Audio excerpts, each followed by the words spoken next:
प्रियसीला भेटायला गेलेल्या तरुणाचा खून, 4 संशयित आरोपींविरोधात गुन्हा दाखल।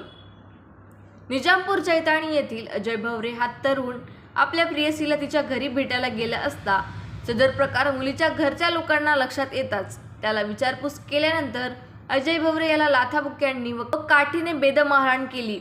या मारहाणीत अजय भवरे हा बेशुद्ध झाला। त्यानंतर मुलीच्या कुटुंबियांनी पोलिसांना बोलवून सगळी हकीकत सांगितली।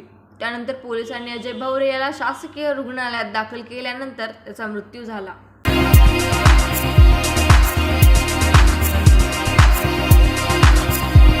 निजामपूर पोलीस ठाणे इथे मर्डरचा गुन्हा दाखल झालेला आहे 262/24। त्याबाबत थोडक्यात हकीकत अशी की हा जो अजय भवरे मुलगा आहे हा त्याची प्रेयसीला भेटण्यासाठी आरोपींच्या घरी गेला होता आणि जेव्हा त्या आरोपींच्या लक्षात आलं की हा हिला भेटायला आलेला आहे तर त्यांनी त्याला मारहाणीस सुरुवात केली आणि बेदम मारहाणीमध्ये तो गंभीर जखमी झाला।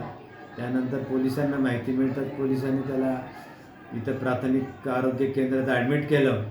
इथल्या डॉक्टरनी सिव्हिलला पाठवलं, सिव्हिलला देखील पोलीस घेऊन गेले आणि तिथे उपचार सुरू असतानाच तो आज 20/9/24 रोजी सायंकाळी मयत झाला।